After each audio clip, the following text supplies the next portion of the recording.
Hey guys, Lifted for Life here, bringing you guys a brand new Yugioh VRAINS episode discussion. This time around we're talking about episode 7. The latest episode, sadly episode 8, won't be rolling out till next week. Because there's going to be a week delay between episode 7 and episode 8, and it's really stupid, and there's a cliffhanger and fun. Yeah, I'm never going to be able to get these out like within a reasonable time period of when the episode actually comes out. It sucks. But anyways, so as per usual, spoilers from here on out. I'm going to be talking about the entire episode and my thoughts on it. Okay, so, oh dear lord. Okay, so Yugioh VRAINS is setting itself up to be my personal favorite of the entire Yu-Gi-Oh anime series, okay?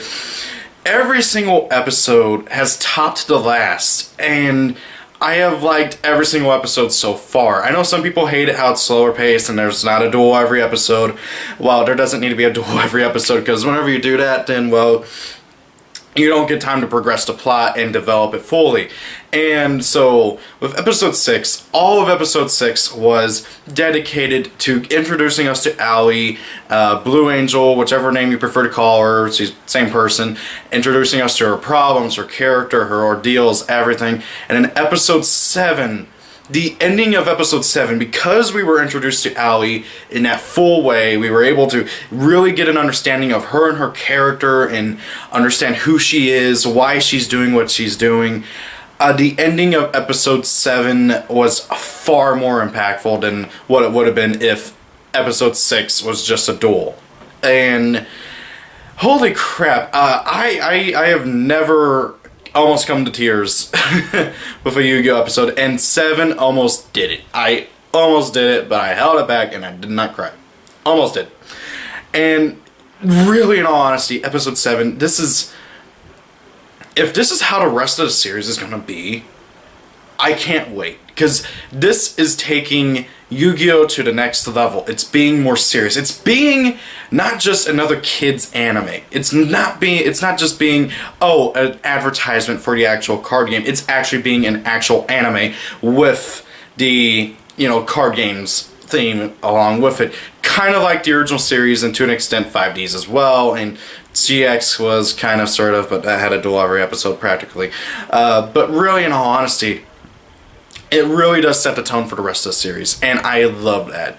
It is such an incredibly good episode. The duel it takes up almost the entire episode. Actually, I think it really does take up pretty much the entire episode. There's a flashback here and there to Allie as a child. We get to see that whenever she was little in those flashbacks, she had her pigtails that she has as Blue Angel, but for some reason, whenever she got older, she stopped wearing them in pigtails and only does it whenever she's Blue Angel, which kind of sucks because it really does look good on her, honestly, in my opinion. But either way, so the entire duel, Allie goes first. She just destroys Yusaku at first. Like, holy crap, I'm watching this I'm thinking, holy crap, she might actually win. Because she just does pile on burn damage, burn damage, burn damage, burn damage, burn damage, burn damage, more and more and more. And she summons out Holly Angel, she has the light stage, she does all this crazy shenanigans and just gets Yusaku down so much life points in the first freaking turn.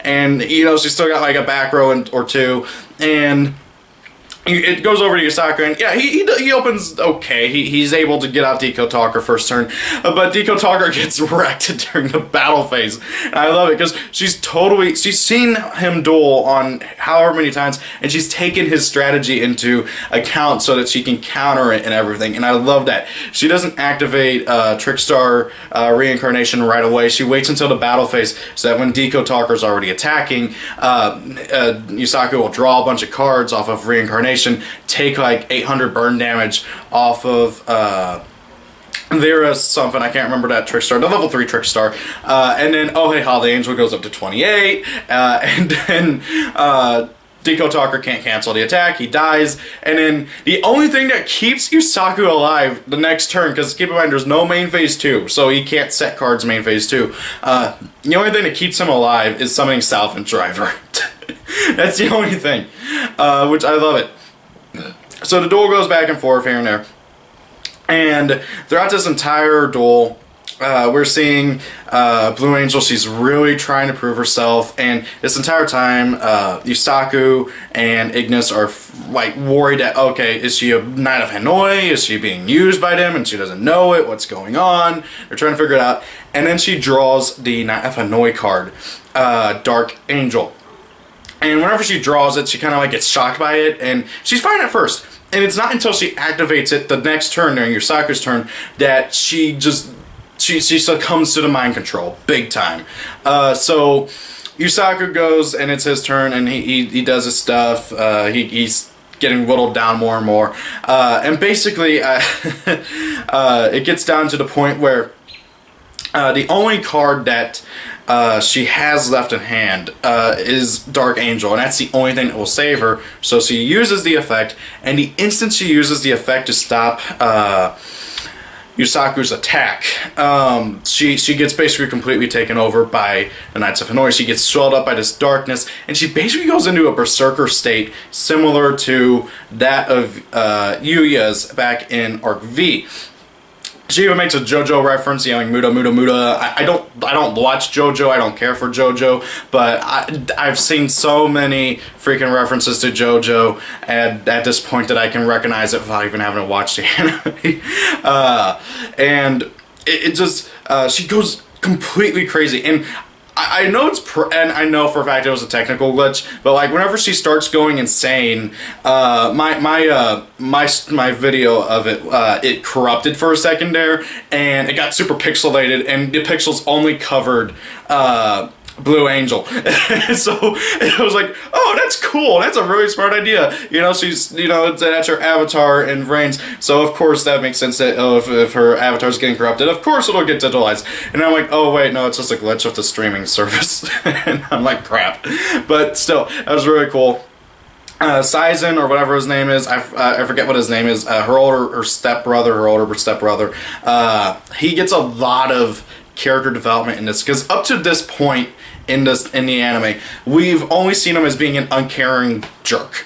Okay, but however, throughout the episode, we see his flashbacks. He's thinking about how much he's worked so hard to try and provide for his younger sister, so she doesn't have to worry, so she has a nice, happy life. But the thing is, she's not having a happy, nice life. She's constantly worried about stuff, and so he doesn't notice this. And whenever the big moment was whenever she does go berserk and everything, and he's trying to get her out of there. He's trying to cancel the duel and pull her out of range before any severe damage can be caused. But due to a system error, nope, not gonna happen, and he gets super, super angry. And it just really, really helped further his character and help you sympathize with him.